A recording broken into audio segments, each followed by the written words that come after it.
Presentación del informe anual de labores de conformidad con el artículo 47 de la Ley Orgánica de la Función Legislativa por parte del presidente del Consejo de la Judicatura. Gracias. Damos la bienvenida al Pleno de la Asamblea Nacional al doctor Gustavo Yalc, presidente del Consejo de la Judicatura.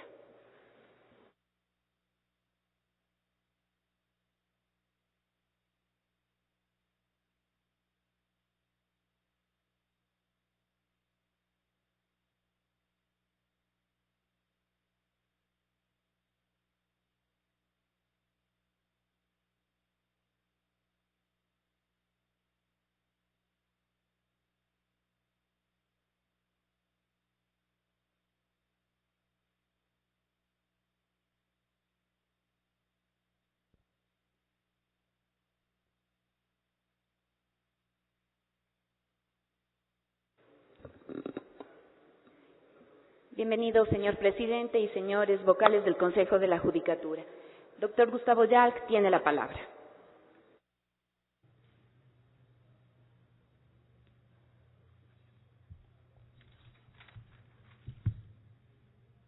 Muy buenos días con todos y con todas.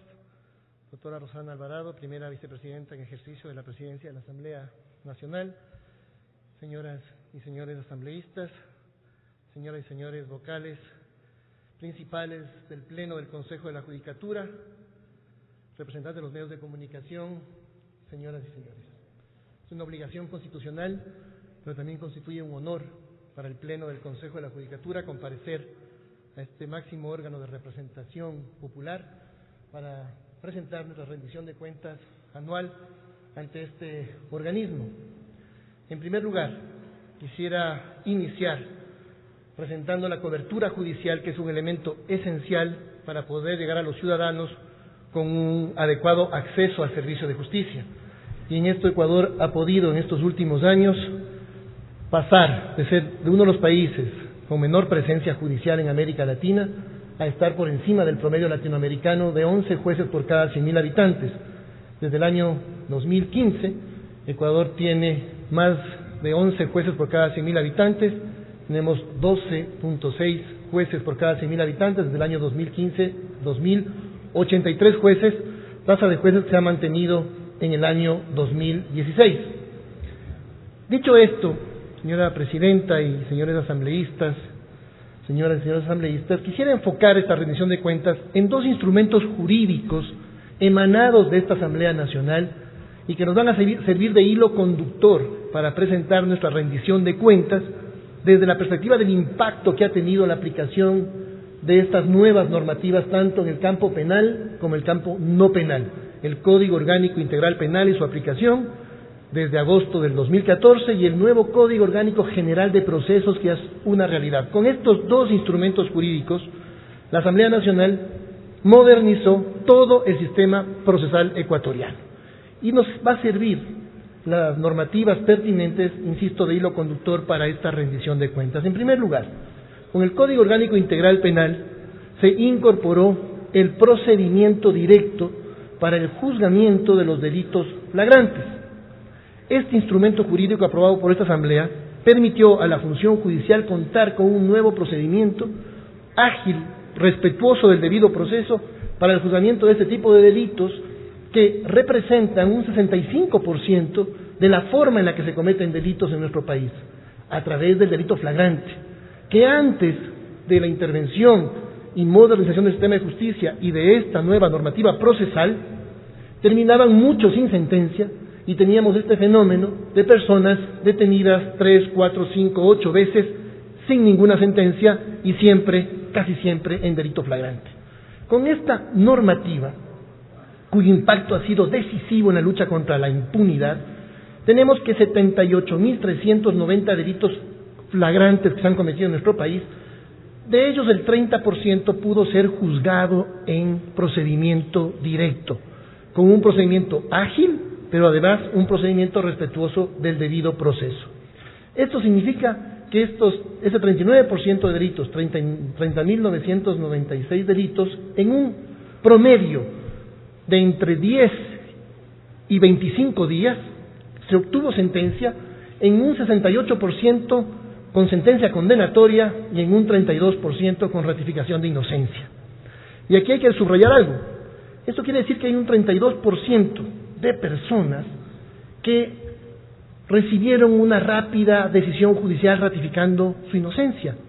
No se trata, por lo tanto, solamente de tener un ágil y rápido sistema de justicia para luchar contra la impunidad, sino para darle seguridad jurídica y protección de derechos a quienes enfrentan procesos penales, y por tanto la rapidez del procedimiento directo también es una garantía para la sociedad en cuanto al juzgamiento rápido y para el inocente, para que sus derechos también sean ratificados lo antes posible.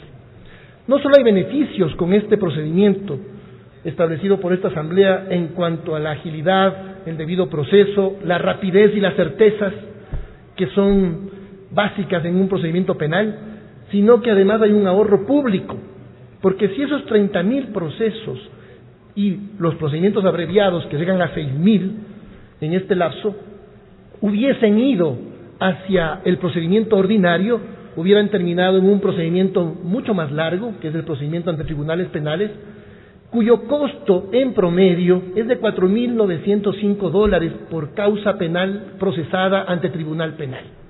El diseño procesal adecuado ha permitido que esas causas se resuelvan ante los jueces de garantías penales, insisto, garantizando debido proceso, pero también agilidad, y solo esto ha representado $181 millones de ahorro público en cuanto a la gestión eficiente del servicio de justicia.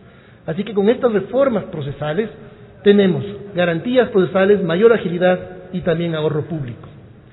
Hay un modelo de gestión en cuanto a los delitos flagrantes que se ha conjugado en las llamadas unidades de flagrancia, que se han perfeccionado con la nueva normativa del Código Orgánico Integral Penal y que dan muestras también de afianzamiento en este año 2016.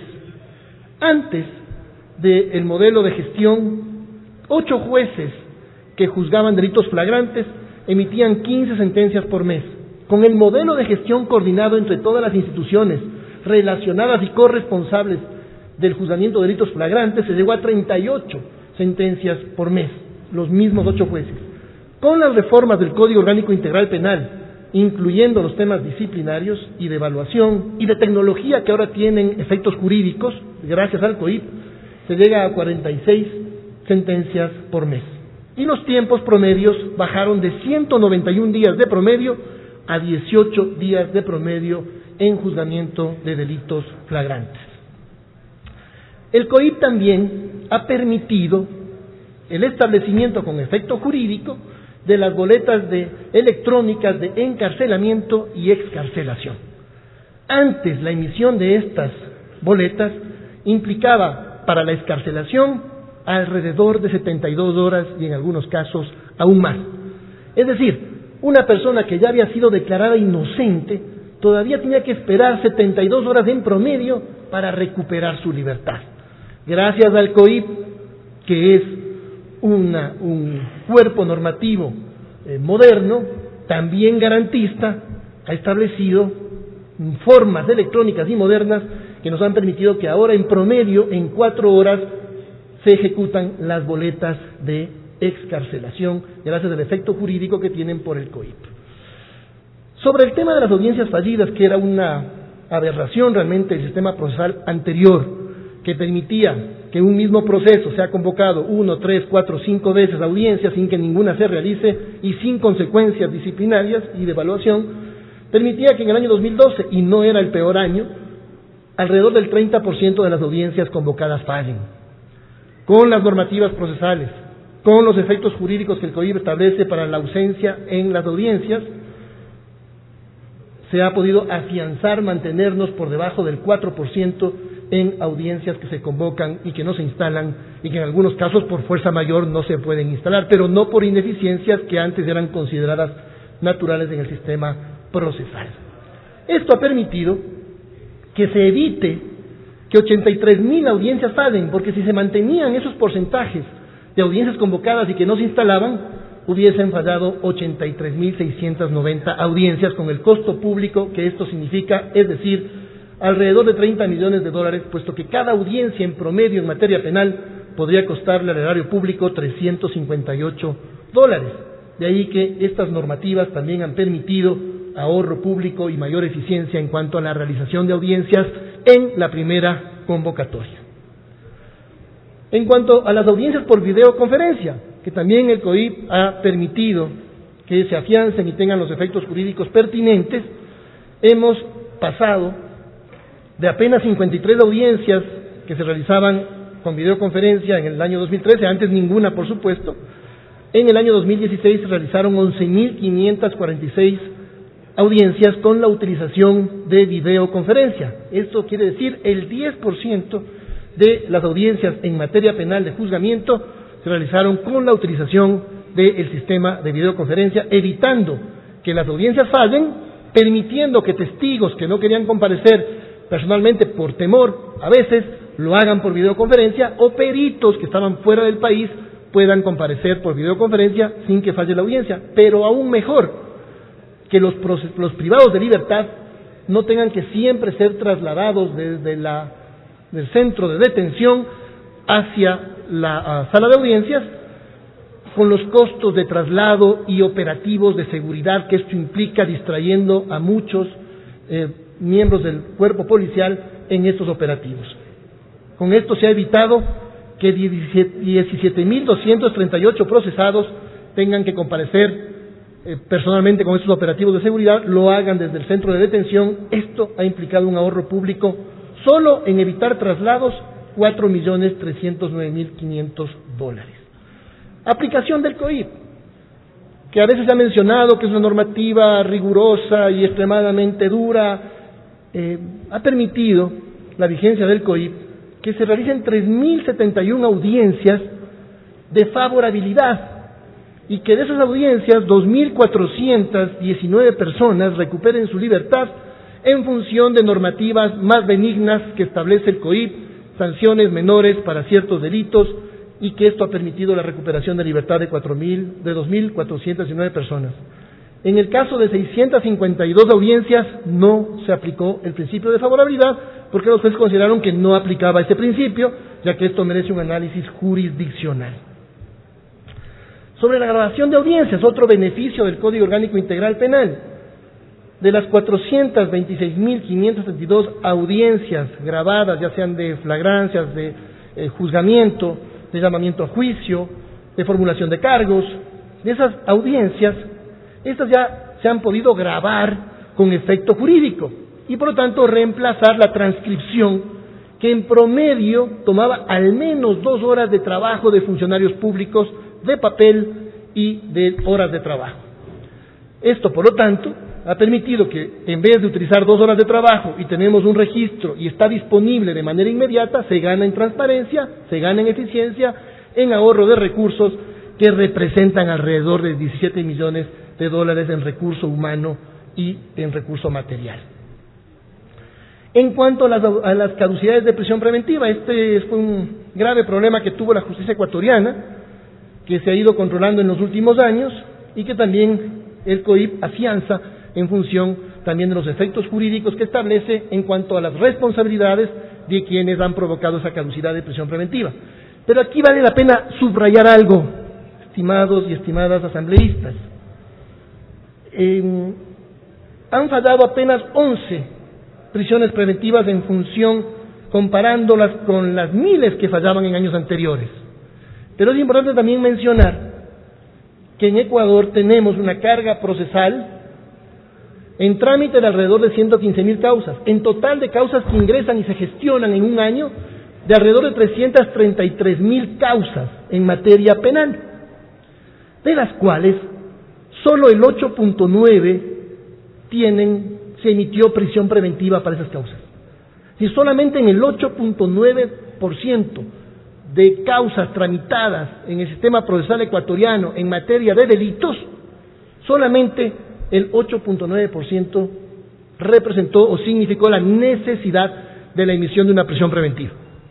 Estos porcentajes evidentemente no pueden sino hacer llegar a la conclusión que la prisión preventiva se usa con racionalidad, más aún cuando el propio COIP establece condiciones muy estrictas para la emisión de una prisión preventiva que está fundamentalmente destinada a asegurar la presencia del procesado en juicio y que establece garantías que otros países no tienen, como por ejemplo que los delitos sancionados con menos de un año no pueden a esos delitos aplicarse de prisión preventiva.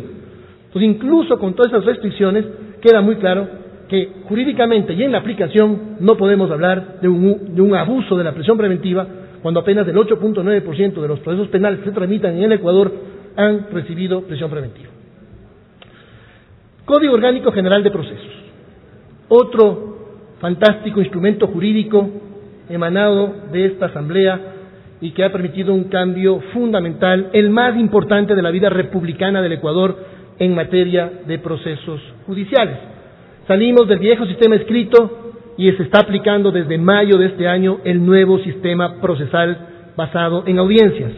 No juicio con audiencias, sino justicia en audiencias. Hubo la decisión legislativa sabia de dejar atrás 80 tipos procesales para quedarnos con 4 tipos procesales. Un sistema oral, demanda con pruebas, apelación motivada, nuevas competencias para los notarios. Estos 4 aspectos han significado un cambio rotundo, radical, en cuanto a la materia no penal en nuestro país.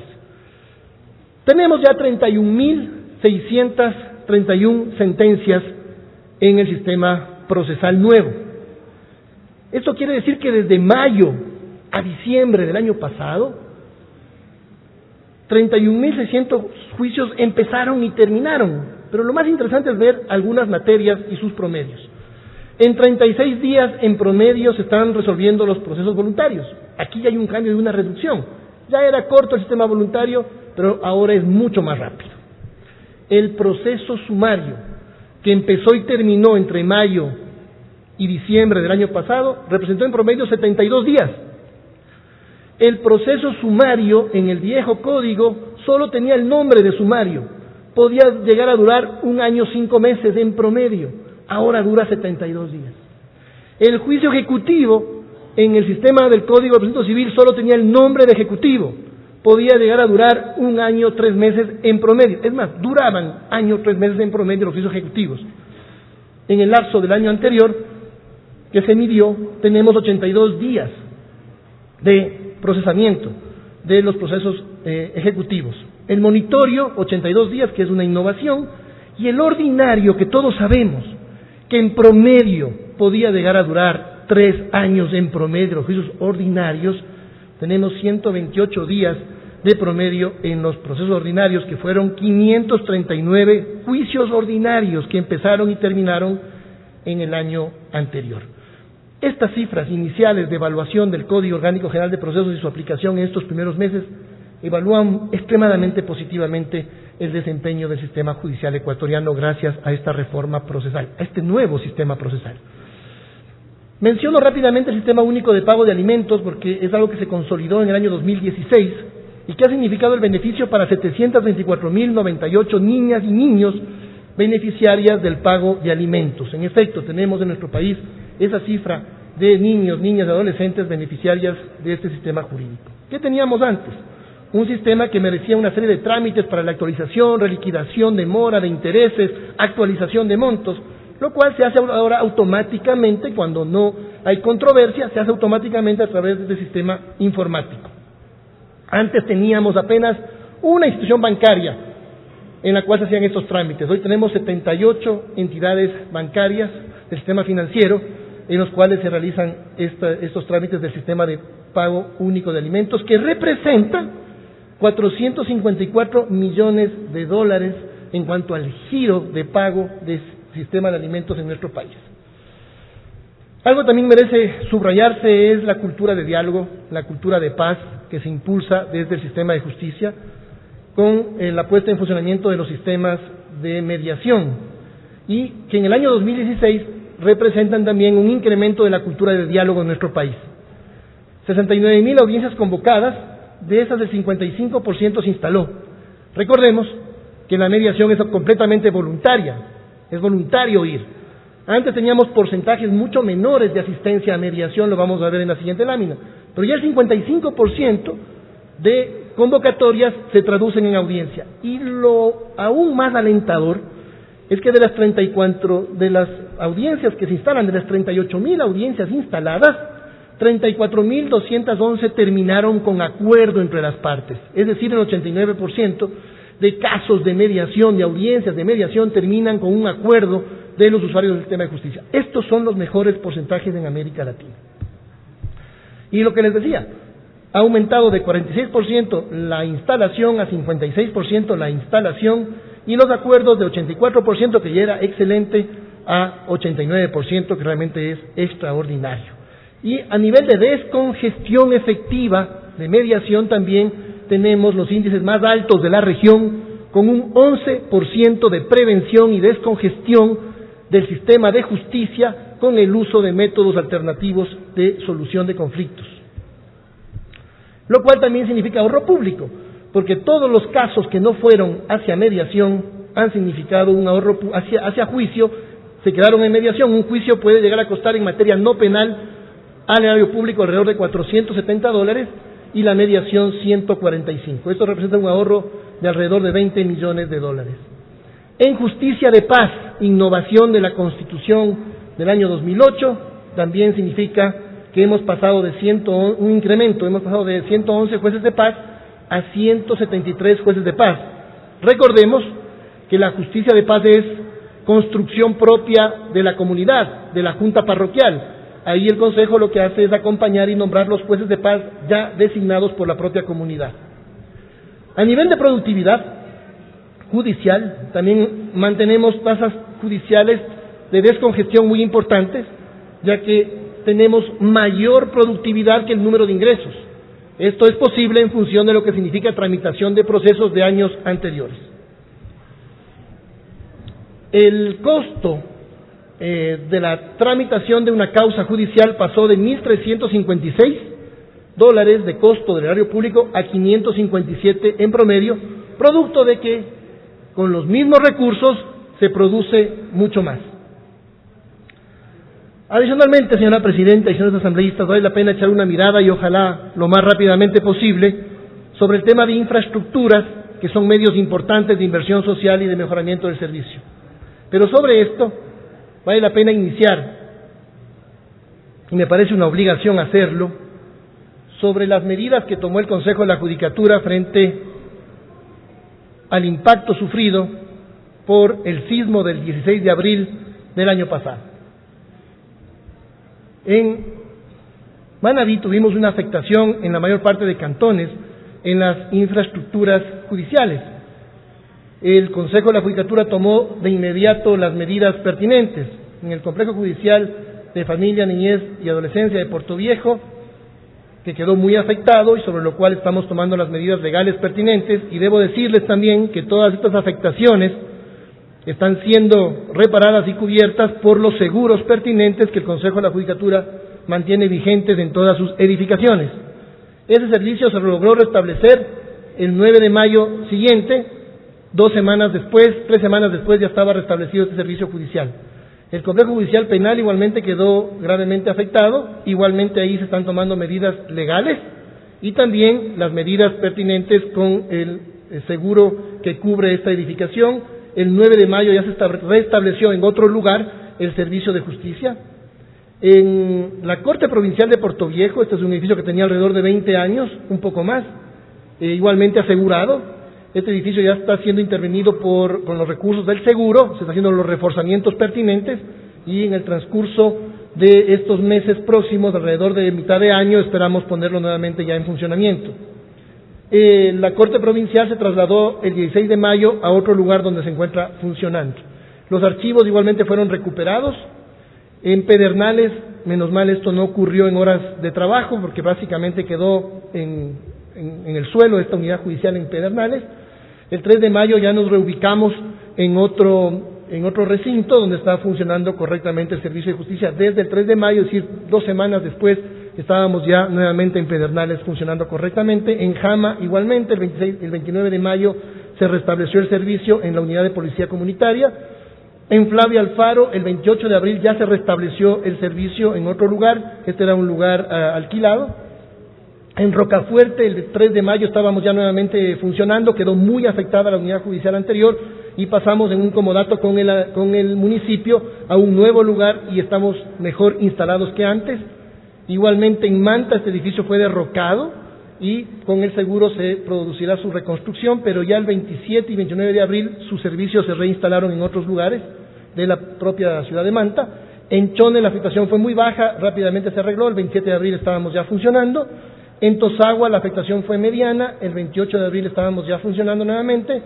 En Manta básicamente no hubo afectación en el Palacio de Justicia, nivel bajo en Manta. El 26 de abril funcionaba normalmente el servicio de justicia. En la unidad de policía comunitaria, donde funciona el servicio de flagrancias, la afectación fue baja, 27 de abril nos encontrábamos funcionando, en el Carmen 25 de abril, en Junín 28 de abril, en Bolívar 27 de abril, en el Cantón Pichincha 19 de abril, Santa Ana 22 de abril, Paján 20 de abril, en Jipijapa no hubo mayor afectación el 20 de abril, Cantón Sucre 25 de abril, la dirección provincial funciona en unos counters en el antiguo aeropuerto y el área administrativa en un nuevo servicio arrendado. Rápidamente esta visión, el impacto fue grande, la intervención fue inmediata, la función judicial fue la primera institución pública en restablecer integralmente el servicio público de justicia en este caso, y se recuperó el 100% de los archivos activos, el 40% de los archivos pasivos, y en 24 horas se restableció el servicio de flagrancia sin que exista ningún proceso penal que haya quedado en la impunidad. En infraestructura judicial nueva se inauguró en el año 2016 el complejo judicial Durán, que debo decirles que estas son las unidades judiciales quizás más modernas del Ecuador y de América Latina. A esta unidad judicial casi se ha convertido en un centro de peregrinación iberoamericano. Hemos recibido ya como 8 delegaciones de otros países, principalmente de Perú, que vienen a ver esta unidad judicial en su funcionamiento fundamentalmente del modelo de flagrancias y la coordinación con todas las instituciones del sector justicia. Igualmente se inauguró un nuevo edificio en San Miguel, provincia de Bolívar, inauguramos el centro judicial moderno en Zamora, donde funcionan los 13 jueces, incluyendo la Corte Provincial, 3.250 metros cuadrados, y el complejo judicial norte de Quito, que ya está funcionando. En estos días ha empezado ya su funcionamiento en esta semana de manera integral. Son 136 jueces, se concentran 9 unidades judiciales antes dispersas en la capital. El traslado ha sido progresivo porque más de 700 funcionarios no se trasladan en un solo día, y básicamente en esta semana se ha estabilizado el servicio judicial moderno, ágil, y que está dando extremada satisfacción en el servicio a los usuarios de Quito, y que será inaugurado formal y oficialmente el próximo 2 de febrero, para lo cual aprovecho a invitar cordialmente a la presidenta y a todos los asambleístas, y a todas y todos los asambleístas, a esta inauguración formal y oficial la próxima semana, una vez que en esta semana se ha ya estabilizado el servicio en este histórico centro judicial, sin duda uno de los más modernos, si no el más moderno de América Latina. Hemos recuperado el archivo judicial y este trabajo ya lo hemos concluido en el año 2016. 238 millones de fojas intervenidas en el archivo de la función judicial. Se dice fácil, 238 millones de fojas intervenidas. Encontramos los archivos judiciales en Saquillos, en Yutes, en cualquier lugar. Ahora se encuentran recuperados y ubicados profesionalmente en un archivo moderno, que también significa lugar de peregrinación para muchos centros judiciales de otros países que miran la forma en la que manejamos nuestros archivos. A nivel de evaluación de desempeño es otro de los elementos referentes de la nueva justicia ecuatoriana a nivel regional. Hay evaluación cuantitativa y cualitativa, y rápidamente los resultados de este año son los siguientes. Tenemos 2.083 jueces y juezas. De ellos, 1.870 se evaluaron porque ya cumplían al menos un año en funciones, tiempo mínimo para su evaluación. De ellos y ellas, 1.852 pasaron la evaluación rigurosa, difícil, exigente, y solo 18 no pasaron la evaluación. Solo, entre comillas, quisiéramos que todos pasen, pero hay 18 jueces y juezas que no pasaron esta evaluación, y que es importante también subrayar que eso significa que según la ley deben hacer un esfuerzo adicional por 3 meses adicionales, recuperar niveles de productividad y de calidad en su trabajo, o tener que salir de la función pública, en este caso de la función judicial. Esto mantiene los altos niveles de productividad y de calidad en el servicio judicial. Voy terminando, señora Presidenta, pero es importante mencionar algunos datos importantes de la gestión de este año 2016. Se mantiene Ecuador como uno de los sistemas de justicia a nivel iberoamericano con los mejores estándares de sentencias en procedimientos penales. 71% de los procesos penales de nuestro país tienen sentencia. Apenas el 28% no se encuentran sentenciados. Y esto se compagina con justamente la población penitenciaria, que antes era al revés, la mayor parte de presos eran presos sin sentencia. Hoy los privados de libertad en su mayoría tienen sentencia o están esperando sentencia en un procedimiento ágil que impide la caducidad de la prisión preventiva, ya sea en 6 meses o máximo en 1 año si se cuenta con prisión preventiva. No se puede hablar seriamente de criminalización de la sociedad ecuatoriana y peor aún, producto del Código Orgánico Integral Penal. Las tasas de privados de libertad en nuestra región son mucho más altas que las que tiene Ecuador. Si miramos la tasa de privados de libertad de Estados Unidos, que algunos lo toman como referencia positiva, 693 privados de libertad por cada 100.000 habitantes. El promedio latinoamericano es de 255 privados de libertad por cada 100.000 habitantes. Ecuador tiene 166 privados de libertad por cada 100.000 habitantes. Hay un aumento leve, pero producto de la lucha contra la impunidad, no de la criminalización de la sociedad. Producto de un sistema procesal mucho más ágil, más rápido. Pero fíjense que la tasa de privados de libertad en nuestro país es bastante menor que el promedio latinoamericano en primer lugar, y en segundo lugar, esos privados de libertad tienen en un 71% sentencias y no como en otros lugares que carecen de la misma. Nuestro presupuesto fue ejecutado en un 96%, más allá de cualquier dificultad económica en el año anterior, se ejecutó con eficiencia nuestro presupuesto asignado en un 96%. Modernización y transformación son dos conceptos que tienen que ir de la mano. Quizás hasta aquí hemos hecho más énfasis en lo que es modernización, infraestructura, tecnología, pero también, ojo, en lo que es la verdadera transformación. Se moderniza con recursos, pero se transforma con valores, con ética. Por eso la evaluación de desempeño, el sistema disciplinario, la rendición de cuentas. Termino justamente por ahí, dándole mayor énfasis a todo lo que ha significado no solo la modernización, sino también la transformación del sistema de justicia, con mayor calidad, ética y transparencia. Tenemos un sistema disciplinario en la Constitución ecuatoriana, que ahora funciona, que antes no funcionaba, que significaba espíritu de cuerpo, o significaba persecuciones internas. Hoy tenemos un sistema disciplinario que funciona objetivamente y con debido proceso. 2.083 jueces. Se establecieron sumarios 895, en algunos casos varios sumarios al mismo juez, producto de quejas de los ciudadanos, de información que llega al sistema disciplinario y que significan investigaciones de oficio. Pero de esos, solo 59 jueces fueron realmente separados del sistema de justicia, que porcentualmente significan el 2.8%. No se puede hablar de una persecución con el sistema disciplinario. El 2.8% de jueces terminan con sanciones gravísimas. Lo que sí tenemos es un sistema de autodepuración judicial, exigente al ingreso con carrera, que significan concursos públicos con impugnación ciudadana, pero que luego también significa la responsabilidad de tener el más alto nivel de servicio público. Y si no, pues existe un sistema disciplinario que con debido proceso funciona, pero insisto, es del 2.8% de casos que terminan con una sanción gravísima en el sistema disciplinario de la función judicial, pero que existe ya no como la interferencia de otros poderes del Estado como era en el pasado, sino como un mecanismo de autodepuración judicial, y que además significa, para la gran mayoría de funcionarios judiciales, el orgullo y la necesidad de saber que quienes no hacen juego ético con esta nueva función judicial no pueden ser servidores públicos.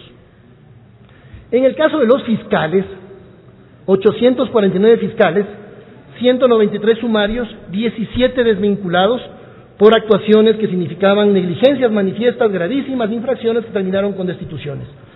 El 2%, significan el 2%, pero también es un sistema de autodepuración a nivel de lo que significa la fiscalía. Es gracias a estos mecanismos que se puede impedir la impunidad en ciertos casos cuando alguien no hace un trabajo eficiente frente a hechos gravísimos donde el Consejo de la Judicatura oportunamente conoce, tiene la obligación de intervenir y bajo el sistema disciplinario evitar que por negligencia de alguien casos gravísimos, en algunas ocasiones de corrupción, queden en la impunidad. Será el aspecto jurisdiccional el que resuelva lo jurisdiccional, pero en lo disciplinario el Consejo tiene la responsabilidad de aplicar sus competencias constitucionales y legales en el campo disciplinario, como se lo ha hecho siempre y como se ha visibilizado mucho en los últimos días. A nivel de defensores públicos, 733 defensores públicos, 13 sumariados, 4 destituidos, 2 por temas de cobrarle al usuario lo que no le deben cobrar, porque es defensa pública gratuita. Para eso sirve el sistema disciplinario, para que no haya defensores públicos indolentes que se quieran servir de su cargo para cobrar lo que no le deben cobrar al usuario. Algunos quieren terminar con este sistema disciplinario, justamente para que estas cosas queden en la impunidad posiblemente. Nosotros seguiremos cumpliendo nuestra responsabilidad de aplicar el sistema disciplinario, siempre con el debido proceso, por supuesto, y que representa que en la mayor parte de casos se ratifica la inocencia del funcionario, pero cuando hay responsabilidades terminamos tomando la decisión pertinente. Transformación, modernización. Modernizamos con recursos que nunca tuvo la función judicial, la hemos vuelto más eficiente, más rápida, mayor acceso a la justicia. La hemos transformado con ética y con valores, aplicando un sistema disciplinario correctamente, aplicando sistemas de evaluación de desempeño. Es por esta razón que personalidades que no desde fuera del país, sino aquí, recorriendo las unidades judiciales, han podido mencionar, como el presidente de la Corte Interamericana de Derechos Humanos, Roberto Caldas, que la transformación de la justicia en el Ecuador no solo es un referente regional, sino que se constituye realmente en un referente mundial. Sinceramente, el doctor Caldas no ha exagerado. Creo que conoce los sistemas de justicia de la región y del mundo como para expresar un calificativo de esta naturaleza que simplemente como ecuatorianos nos enorgullece y nos ratifica en el Consejo de la Judicatura que estamos en la dirección correcta. Adicionalmente, la región ha sido, iba a decir generosa, pero la región, los 24 países iberoamericanos han querido distinguir esta reforma judicial en nuestro país, nombrando a Ecuador como Secretaría Pro Tempore de la Cumbre Iberoamericana de Justicia. No es por turnos, estos son designaciones que se hacen en función de reconocimientos específicos. Ecuador, hoy por hoy, preside la Cumbre Iberoamericana de Justicia y lo hace justamente porque es una referencia de respeto a la independencia judicial y también de concepción correcta e integral de lo que debe ser la reforma judicial. Modernización para servir mejor, pero transformación para hacerlo siempre con ética. Agradezco mucho la atención de todos y entrego en sus manos, señora Presidenta, nuestra rendición de cuentas para que sea analizada por este foro. Muchísimas gracias.